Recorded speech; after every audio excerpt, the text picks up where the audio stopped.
ಯಾವಾಗಲೂ ಊರಿಗೆ ಬಂದೆ, ಎಷ್ಟು ಚೇಂಜ್ ಆಗಿಬಿಟ್ಟಿದ್ಯಾ. ನೀನು ನೋಡಿ ಎಷ್ಟು ದಿನ ಆಯ್ತಲ್ವಾ. ಸಿಗೋ ಆಸೆ ಮನಸ್ಸಲ್ಲಿದ್ರು ಸಿಗೋ ಅವಕಾಶನೇ ಇರಲಿಲ್ಲ. ಈಗ ನೋಡು, ಯಾವುದೋ ನೆಪದಲ್ಲಿ ಸಿಗೋ ಥರ ಆಗಿದೆ. ಅದು ಬಿಡು, ನೀನು ಹೇಗಿದೆಯಾ? ನಾನು ಚೆನ್ನಾಗಿದ್ದೀನಿ. ನಿನ್ನ ನೋಡಿ ಎಷ್ಟು ಖುಷಿ ಆಯಿತು ಗೊತ್ತಾ ನನಗೆ. ಸತ್ಯ, ಇನ್ನೊಂದು ವಿಷಯ ಗೊತ್ತಾ? ನಮ್ಮ ರಾಕಿಗೆ ಎಕ್ಸಾಮ್ ಹತ್ರ ಇದ್ರೂ ನಮ್ಮ ಕಾಲ್ ಮಾಡಿದ ತಕ್ಷಣ ಬೆಳಗ್ಗೆನೇ ಇಲ್ಲಿಗೆ ಬಂದ.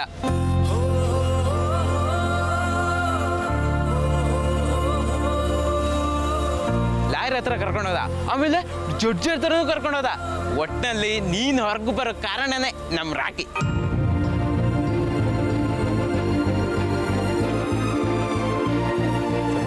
ನಮ್ ರಾಕಿ ಇವಾಗ ಸಿಕ್ಕಾಪಟ್ಟೆ ಓದ್ಕೊಂಡ್ಬಂದ್ಬಿಟ್ಟಿದ್ದಾನೆ. ಮುಂಚೆ ಮಾತಾಡ್ದಂಗೆ ಅವನ ಹತ್ರ ಮಾತಾಡಕ್ಕೆ ಆಗಲ್ಲ. ನೀನೇ ನೋಡ್ದಲ್ಲ ಸತ್ಯ, ಒಳಗಡೆ ಸ್ಟೇಷನ್ ಅಲ್ಲಿ ರಾಕಿ ಎಷ್ಟು ಪಾಯಿಂಟ್ ಆಗ್ತಿದ್ದ ಅಂತ. ನಾನಂತೂ ಕ್ಲೀನ್ ಬೋಲ್ಡು. ನೀನ್ ನೋಡ್ತಾ ಇರೋ, ನಮ್ ರಾಕಿ ದೊಡ್ಡ ಮಂಚ ಆಯ್ತಾನೆ.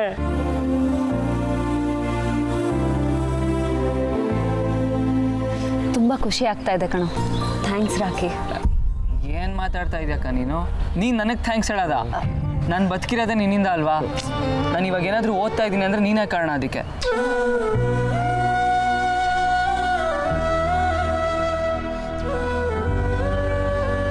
ಒಂದೇ ಹೊಟ್ಟೆಲಿ ಹುಟ್ಟಿಲ್ಲ, ರಕ್ತ ಹಂಚ್ಕೊಂಡಿಲ್ಲ, ಆದರೂ ಈ ಅನಾಥಿಗೆ ಬಾಯಿ ತುಂಬ ಅಕ್ಕ ಅನ್ನೋಕ್ಕೆ ಅವಕಾಶ ಕೊಟ್ಟಿದ್ಯಾ.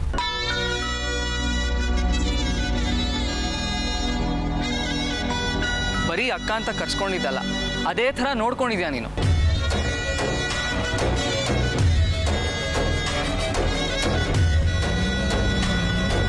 ನೀನು ತೊಂದರೆ ಇದ್ದಾಗ ನಾನು ಬಂದಿಲ್ಲ ಅಂದರೆ ನಾನು ಓದಿದ್ರೆ ಎಷ್ಟು ಬಿಟ್ಟರೆ ಎಷ್ಟು, ಪಾಸ್ ಆದ್ರೇನು IAS ಆದ್ರೇನು.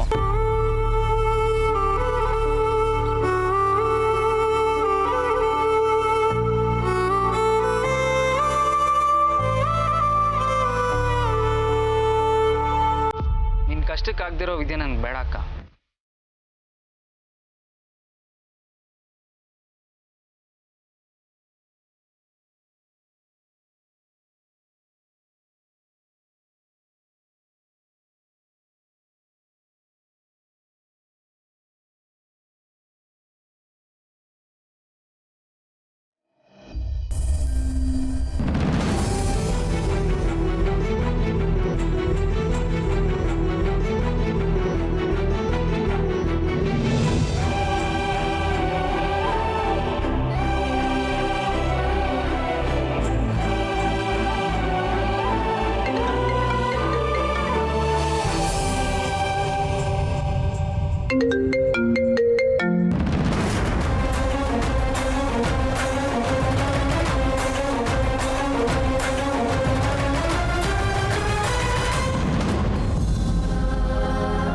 ಯಾಕೆ ಜಾನಕಿ ಫೋನ್ ತೆಗಿಲಿಲ್ವಾ?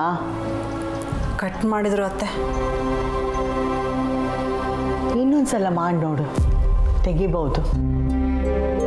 ನಮ್ಮ ಮೇಲೆ ಅದೆಷ್ಟು ಸಿಟ್ಟು ಮಾಡ್ಕೊಂಡಿದ್ದಾರೋ ಏನೋ. ನಮ್ಮ ಜೊತೆ ಅವ್ರಿಗೆ ಮಾತಾಡೋದಕ್ಕೆ ಇಷ್ಟ ಇಲ್ಲ ಅಂತ ಅನಿಸುತ್ತೆ, ಅದಕ್ಕೆ ಫೋನ್ ಕಟ್ ಮಾಡ್ತಿದ್ದಾರೆ. ಅದು ಸಹಜ ತಾನೇ. ತಪ್ಪಾಗಿರೋದು ನಮ್ಮ ಕಡೆಯಿಂದ ಅಲ್ವಾ. ಅವ್ರ ಮನಸ್ಸಿಗೆ ಎಷ್ಟು ಬೇಜಾರಾಗಿದೆಯೋ ಏನೋ. ಇನ್ನೊಂದ್ಸಲ ಮಾಡಿ ನೋಡು, ತೆಗಿಬೋದು.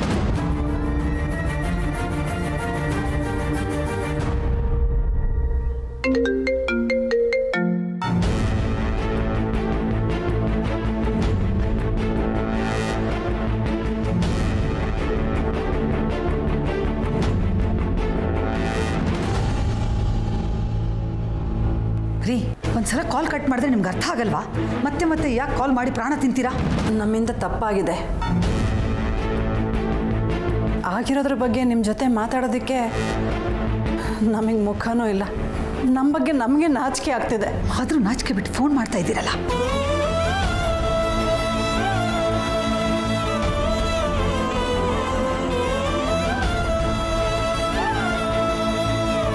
ನೆನ್ನೆನೇ ಫೋನ್ ಮಾಡಬೇಕು ಅಂದ್ಕೊಂಡೆ, ಆದರೆ ನೆನ್ನೆ ನಮ್ಮ ಮನೇಲಿ ದೊಡ್ಡ ರಾಧ ಅಂತಲೇ ಆಗೋಯ್ತು. ಅದಕ್ಕೆ ಫೋನ್ ಮಾಡೋಕ್ಕಾಗಲಿಲ್ಲ. ರಾಯರಿಗೆ ಹೇಗಿದ್ದಾರೆ? ಅವ್ರ ಆರೋಗ್ಯ ಹೇಗಿದೆ? ತಿಳ್ಕೊಂಡು ಏನ್ರಿ ಮಾಡ್ತೀರಾ? ನಮ್ಮ ಮನೆಯವ್ರ ಈ ಸ್ಥಿತಿಗೆ ನೀವೇ ಕಾರಣ.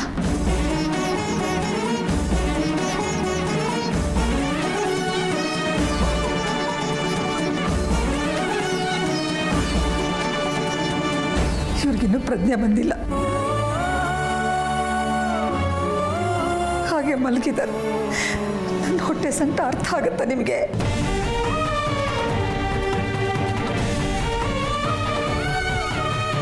ನಿಮಗೆ ಅರ್ಥ ಆಗಲ್ಲ ರೀ. ನೀವು ಅಷ್ಟೊಂದು ನಾಜೂಕಾಗಿದ್ದಿದ್ರೆ ಸತ್ಯನ ಆ ಥರ ಬೆಳೆಸ್ತಾ ಇರಲಿಲ್ಲ. ಸತ್ಯ ನೀವು ಅಂದ್ಕೊಂಡಂಗಲ್ಲ ನೋಡಿ, ನಮ್ಮಿಂದ ತಪ್ಪಾಗಿದೆ. ರಿಪೇರಿ ಮಾಡೋಕ್ಕಾಗದಿರೋಷ್ಟು ದೊಡ್ಡ ತಪ್ಪಾಗಿದೆ ಅನ್ನೋದು ನನಗೆ ಗೊತ್ತು. ದೊಡ್ಡ ಮನಸ್ಸು ಮಾಡಿ ದಯವಿಟ್ಟು ಕ್ಷಮಿಸಿ. ಕ್ಷಮಿಸ್ಬಿಟ್ರೆ ಎಲ್ಲ ಸರಿ ಹೋಗುತ್ತಾ? ನಮ್ಗಾಗಿರೋ ನಷ್ಟ ಸರಿ ಹೋಗುತ್ತಾ? ಹಾಂ, ನಮ್ಮ ಯಜಮಾನಿಗೆ ಪ್ರಜ್ಞೆ ಬಂದ್ಬಿಡುತ್ತಾ ಹೇಳಿ?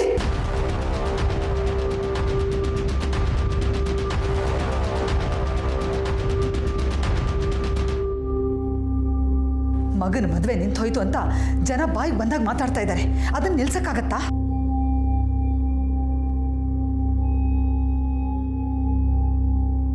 ಕ್ಷಮೆ ಅಂತೆ ಕ್ಷಮೆ. ಅದು ಯಾವ ಮುಖ ಇಟ್ಕೊಂಡು ಕ್ಷಮೆ ಕೇಳ್ತೀರಿ ನೀವು?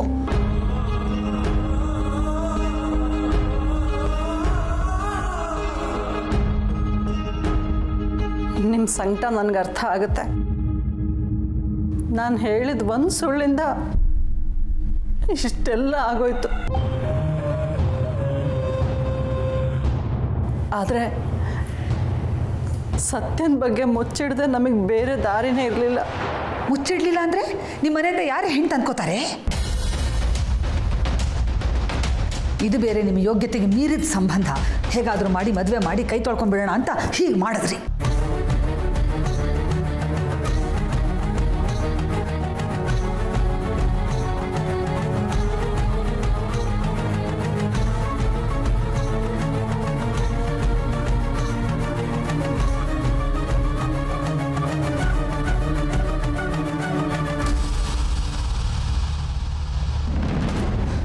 ಸತ್ಯ, ಅವತ್ತಲ್ಲಿ ಏನಾಯಿತು ಅಂತ ಹುಡುಗರು ಒಂದಷ್ಟು ಹೇಳಿದ್ರು. ಆದರೆ ನಿನ್ನ ಬಾಯಿಂದನೇ ಕೇಳಿದ್ರೆ ನನಗೊಂದು ಸ್ವಲ್ಪ ಕ್ಲಾರಿಟಿ ಸಿಗುತ್ತೆ. ನಿಜ ಹೇಳು ಸತ್ಯ, ಚಿದಗ್ನಿ ಬಾಯಿಗೂ ನಿನಗೂ ಇರೋ ಕನೆಕ್ಷನ್ ಏನು? ಅವತ್ತಲ್ಲಿ ಆಗಿದ್ದಾದ್ರೂ ಏನು?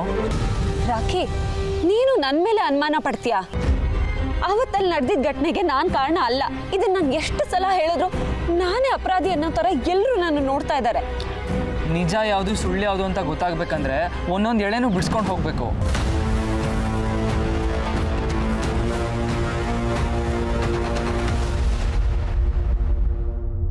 ಇಲ್ಲಿ ಯಾರ ಮೇಲೂ ಅನುಮಾನ ಪಡ್ತಿಲ್ಲ. ತಪ್ಪು ಮಾಡಿಲ್ಲ ಅಂತ ಪ್ರೂವ್ ಆಗಬೇಕಂದ್ರೆ ನಿಜ ಏನು ಅಂತ ತಿಳ್ಕೊಬೇಕಲ್ವಾ? ನಾನು ತಪ್ಪೇ ಮಾಡಿಲ್ಲ ಅಂದ್ಬಿಟ್ರೆ ಎಲ್ಲದಕ್ಕೂ ಉತ್ತರ ಆಗಲ್ಲ ಅಲ್ವಾ? ಸರಿ, ನಾನು ಯಾವ ವಿಷಯನೂ ಮುಚ್ಚಿಡಬೇಕಾಗಿಲ್ಲ. ಏನೇನು ನಡೀತು ಅಂತ ನಾನು ಹೇಳ್ತೀನಿ.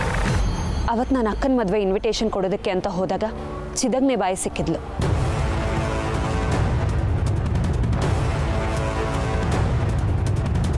ನಿಮ್ಮ ತಂದೆಗಾಗಿರೋ ಅನ್ಯಾಯದ ಹಿಂದೆ ನಾನು ಇದ್ದೀನಿ. ಆದರೆ ಕೃಷ್ಣನ್ ಸಾವಿನ ಹಿಂದೆ ಇದ್ದ ಕಾಣದ ಕೈಗಳೇ ಬೇರೆ. ಅವರು ಕೃಷ್ಣನ್ ಸಾಯಿಸ್ತಾರೆ ಅಂತ ನನಗೆ ಗೊತ್ತಾಯ್ತು. ಯಾರು ನಮ್ಮ ಅಪ್ಪನ ಕೊಂದಿದ್ದು? ದೊಡ್ಡವರು.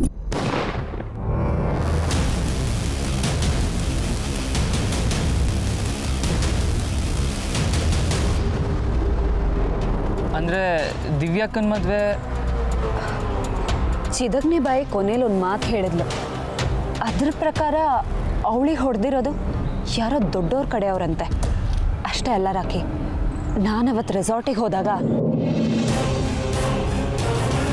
ಅಲ್ಲಿ ಮತ್ತೊಂದಷ್ಟು ಜನರ ಜೊತೆ ಜಗಳ ಕೂಡ ಆಯಿತು.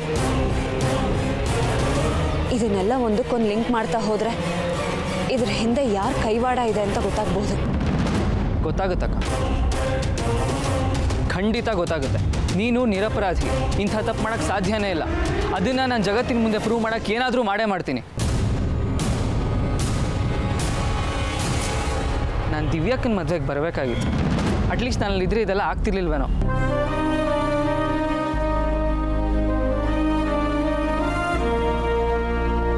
ನನಗೆ ದಿವ್ಯಾಕ್ಕನ ಇಂಥ ಥರ ಕನೆಕ್ಟೇ ಆಗಲ್ಲ.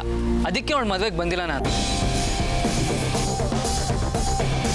ಹೋಗ್ಲಿ ಬಿಡು, ಈಗ ಅದ್ರ ಬಗ್ಗೆ ಮಾತಾಡೋ ಪ್ರಯೋಜನ ಇಲ್ಲ. ನಮ್ಮ ಸೀನಿಯರ್ಸು IAS ಆದವ್ರು ಇದ್ದಾರೆ. ಅವ್ರ ಜೊತೆ ಮಾತಾಡಿ ಮುಂದೆ ಏನು ಮಾಡ್ಬೇಕಂತ ಡಿಸೈಡ್ ಮಾಡ್ತೀನಿ. ಸರಿ, ಮೊದಲಿಗೆ ಮನೆಗೆ ಹೋಗೋಣ. ಅಜ್ಜಿ ಆಂಟಿ ಎಲ್ಲ ಗಾಬರಿಯಾಗಿರ್ತಾರೆ. ನನಗೂ ಅವ್ರನ್ನ ಮಾತಾಡ್ಸ್ಬೇಕು ಅನಿಸ್ತಾ ಇದೆ. ಬೇಡ ಕಣೋ, ನಾನೀಗ ಹೋಗಬೇಕಾಗಿರೋ ಜಾಗ ನಮ್ಮ ಮನೆ ಅಲ್ಲ. ನಮ್ಮ ಮನೆಗೆ ಕಾಲಿಡೋಕ್ಕೂ ಮುಂಚೆ ಒಂದು ಮುಖ್ಯವಾದ ಕೆಲಸ ಬಾಕಿ ಇದೆ. ಅಲ್ಲಿಗೆ ಹೋಗ್ತೀನಿ. ಅಲ್ಲಿಗೆ ಅಂದರೆ ಎಲ್ಲಿಗೆ ಹೋಗ್ತಿದ್ಯಾ?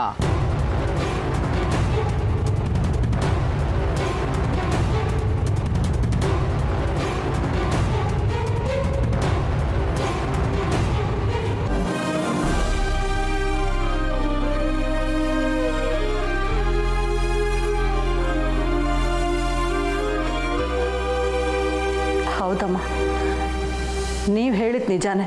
ನಮಗೆ ಈ ಸಂಬಂಧ ಕಳ್ಕೊಳ್ಳೋದಕ್ಕೆ ಇಷ್ಟ ಇರಲಿಲ್ಲ. 1000 ಸುಳ್ಳು ಹೇಳಿ ಮದುವೆ ಮಾಡು ಅಂತ ಹೇಳ್ತಾರೆ. ನಾನು ಈ ಮದುವೆಗೋಸ್ಕರ ಒಂದೇ ಒಂದು ಸುಳ್ಳು ಹೇಳಿದೆ. ಆದರೆ ಆ ಸುಳ್ಳಿಂದ ಹೀಗೆಲ್ಲ ಆಗೋಯ್ತು.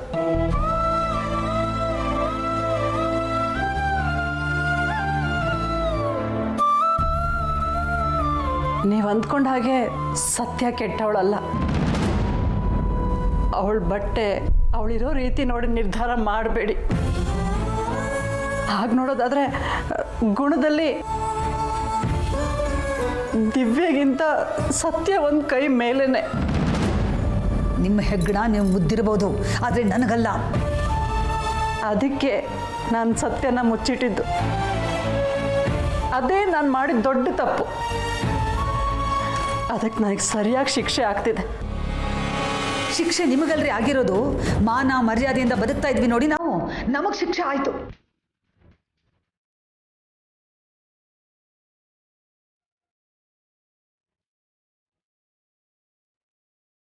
ನಿಮ್ಮ ಹತ್ರ ಮಾತಾಡೋದಕ್ಕೆ ನನಗೆ ಇಷ್ಟನೇ ಇಲ್ಲ. ನಿಮ್ಮ ಪ್ರವರ ಮುಗಿದಿದ್ರೆ ಫೋನ್ ಕಟ್ ಮಾಡಿ.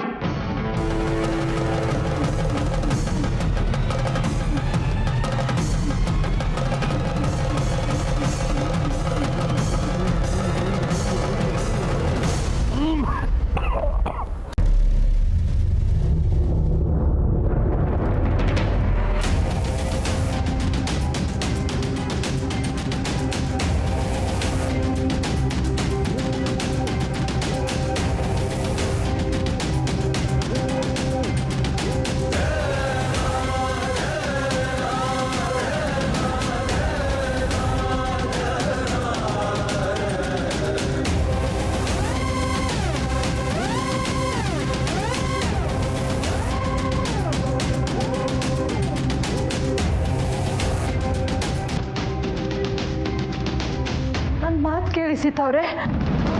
ನಾನು ಎಲ್ಲಿದ್ದೀನಿ?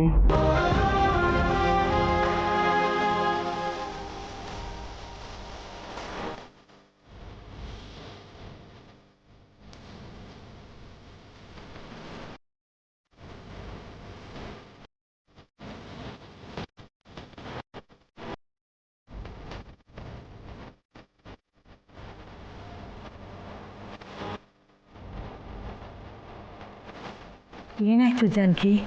ಅದೇ ರಾಯರು ಪ್ರಜ್ಞೆ ಬಂದಿದೆ ಅಂತ ಅನ್ನಿಸ್ತಿದೆ. ಮಾತಾಡ್ತಿದ್ದಾರೆ.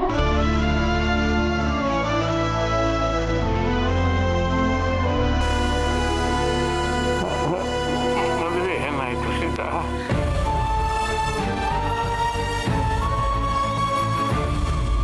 ಮದುವೆ ಬಗ್ಗೆ ಕೇಳ್ತಿದಾರತ್ತೆ.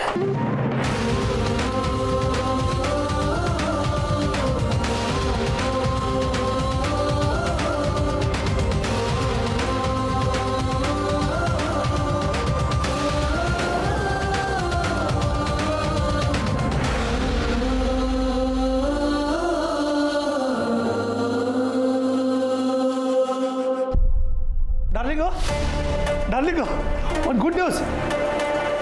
ಏನು? ನಿಮ್ಮ ಅಪ್ಪಂಗೆ ಪ್ರಜ್ಞೆ ಬಂದಿದೆ. ಏನು ಡಾರ್ಲಿಂಗ್ ಇದು? ಒಳ್ಳೆ ಗುಡ್ ನ್ಯೂಸ್ ಕೊಟ್ಟಿದ್ದೀನಿ, ಯಾವ ರಿಯಾಕ್ಷನೂ ಇಲ್ಲ. ಹೋಗಿ ನಿಮ್ಮ ಅಪ್ಪಂಗೆ ನೋಡಲ್ವಾ? ಅಲ್ಲಿಗೆ ಹೋಗಿ ನಾನು ಏನು ಮಾಡಲಿ? ನಾನು ಹೋದರೂ ಅವ್ರು ಮಾತಾಡ್ಸೋದು ಅಷ್ಟರಲ್ಲೇ ಇದೆ. ಈಗ ನೀನು ಯಾಕೆ ಡಲ್ ಆಗಿದೆಯಾ? ಇನ್ನೇನು ಮತ್ತೆ, ಅಂಕಲ್ಗೆ ಎಚ್ಚರ ಆದರೆ ಅಂಕಲು ಕಾರ್ತಿಕ್ಕು ದಿವ್ಯಂಗೆ ಮದುವೆ ಮಾಡಿಸ್ಬಿಡ್ತಾರೆ. ಆಮೇಲೆ ನನ್ನ ಕನಸು ಬರೀ ಕನಸಾಗೆ ಉಳ್ಕೊಂಡ್ಬಿಡುತ್ತೆ ಅಷ್ಟೇ. ಅಷ್ಟೆಲ್ಲ ಆಗಲ್ಲ ನಿಶಾ. ಅಪ್ಪಂಗೆ ಎಚ್ಚರ ಆಗಿ ಅಪ್ಪ ಈ ಮದುವೆ ಮಾಡೋಣ ಅಂದರು ನಮ್ಮಮ್ಮ ಒಪ್ಬೇಕಲ್ಲ.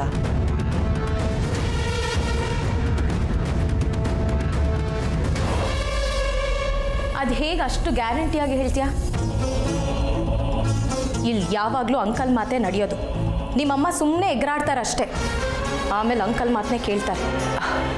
ಡೋಂಟ್ ವರಿ ನಿಶಾ, ನೀನು ಯಾಕೆ ಇಷ್ಟೊಂದೆಲ್ಲ ಯೋಚನೆ ಮಾಡ್ತಿದ್ಯಾ? ಸಿಚುವೇಶನ್ ಈಗ ಮುಂಚೆ ಥರ ಇಲ್ಲ. ನಿನ್ನ ದಾರಿ ಕ್ಲಿಯರ್ ಆಗ್ತಿದೆ. ನೀನೇ ಕಂಡ್ಬಿಟ್ಟು ನೋಡು. ಅಮ್ಮಂಗೆ ಆ ದಿವ್ಯನ್ ಫ್ಯಾಮಿಲಿ ಮೇಲೆ ಮನ್ಸು ಮುರಿದೋಗಿದೆ.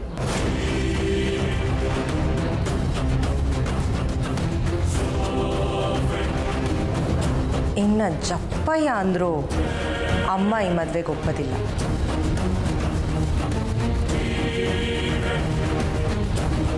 ಮದುವೆ ನಡೆಯುತ್ತೆ, ಆದರೆ ದಿವ್ಯನ್ ಜಾಗದಲ್ಲಿ ನೀನಿರ್ತೀಯ. ಆದರೆ ನಿಶಾ ಕಾರ್ತಿಕ್ ಮದುವೆ ಆಗುತ್ತೆ ಅಂತೀಯಾ? ಡೌಟೇ ಇಲ್ಲ ಸುಹಾಸ್. ಅಪ್ಪಂಗೆ ಕಾರ್ತಿಕ್ ಮದುವೆ ನೋಡೋ ಆಸೆ, ಅಮ್ಮಂಗೆ ದಿವ್ಯಾ ಜೊತೆ ಕಾರ್ತಿಕ್ ಮದುವೆ ಮಾಡೋದಕ್ಕೆ ಇಷ್ಟ ಇಲ್ಲ. ಇನ್ನು ನಮಗೆ ಉಳಿದಿರೋದು ಒಂದೇ ಒಂದು ಆಪ್ಷನ್, ನಮ್ಮ ನಿಶಾ.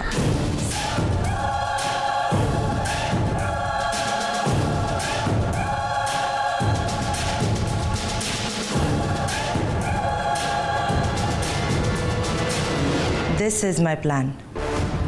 ನಿನ್ನ ಪ್ಲ್ಯಾನ್ ಏನೋ ಚೆನ್ನಾಗಿದೆ ಕೀರ್ತನ, ಆದರೆ ಬಾಲ ಏನಾದರೂ ತೊಂದರೆ ಮಾಡಿದ್ರೆ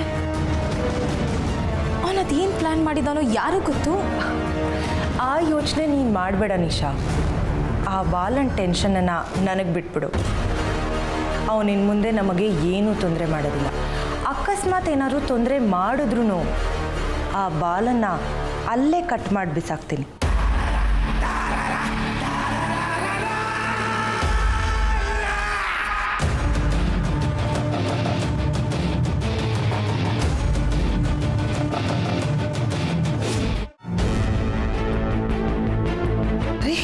ಹೆಚ್ಚರು ಆದ್ರ ನೀವು ಪ್ರಜ್ಞೆ ಬಂದ್ಬಿಡ್ತಲ್ಲ. ಅಯ್ಯೋ ಅದು ಹಾಗಿರ್ಲಿ ಬಿಡಿ. ಕಾರ್ತಿಕ್, ಲಕ್ಷ್ಮಣ, ಊರ್ಮಿಳ, ಕೀರ್ತನ ಎಲ್ಲ ಬನ್ನಿ, ನಿಮ್ಮ ಅಪ್ಪನ ಪ್ರಜ್ಞೆ ಬಂತು. ಕಾರ್ತಿಕ್, ಕಾರ್ತಿಕ್, ಕಾರ್ತಿಕ್ ಪ್ರಜ್ಞೆ ಬಂತು ಕಡೆ ನಿಮ್ಮ ಅಪ್ಪಂಗೆ. ಅಪ್ಪ ಹುಷಾರಾಗಿದ್ದೀರಾ ಇವಾಗ?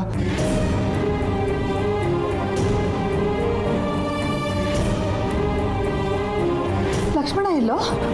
ಅಮ್ಮ, ಚಿಕ್ಕಪ್ಪ ಆಫೀಸ್ಗೆ ಹೋಗಿದ್ದಾರೆ. ನಾನು ಫೋನ್ ಮಾಡಿ ಹೇಳ್ತೀನಿ. ಅಪ್ಪ ಇವಾಗ ಹೇಗಿದ್ದೀರಾ? ಎಲ್ಲ ಆರಾಮಲ್ವಪ್ಪ? ದಿವ್ಯಾ ಎಲ್ಲೋ?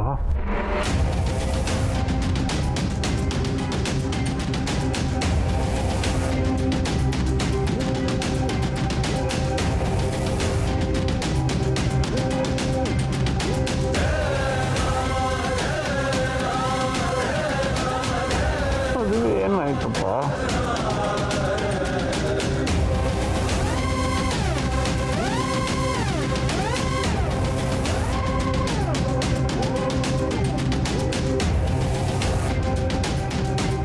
ಅಪ್ಪ ಇದನ್ನೆಲ್ಲ ಆಮೇಲೆ ಮಾತಾಡೋಣ.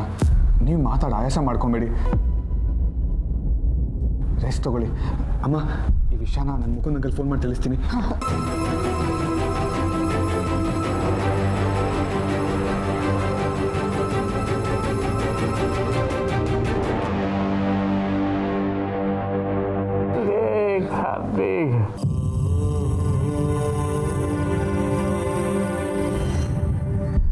ಮದುವೆ ಏನಾಯ್ತು?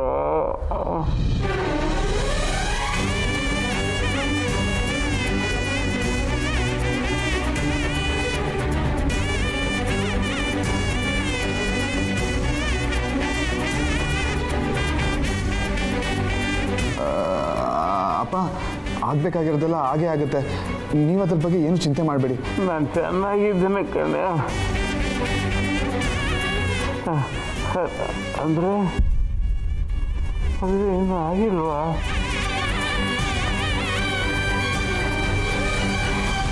ಮದುವೆ ಹೇಗ್ರಿ ಆಗುತ್ತೆ ನೀವು ಹೀಗಿರ್ಬೇಕಾದ್ರೆ? ಅದು ಅಲ್ಲದೆ ಅವರು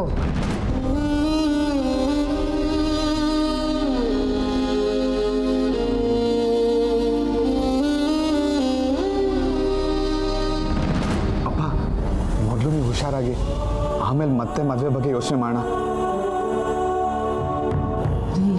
ನೀವು ಇಷ್ಟೊಂದು ಮನಸ್ಸಿಗೆ ಹಚ್ಕೊಂಡ್ರೆ ಹೇಗೆ? ಇವಾಗ ನಿಮ್ಮ ಆರೋಗ್ಯ ಮುಖ್ಯ, ಮೊದಲು ನೀವು ಹುಷಾರಾಗಬೇಕು. ನಾನು ಹುಷಾರಾಗಬೇಕು ಅಂದರೆ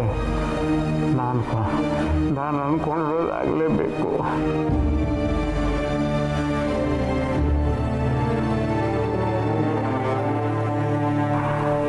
ನಮ್ಮ ಕಾರ್ತಿಕ್ ಮದುವೆ ಆಗಲೇಬೇಕು.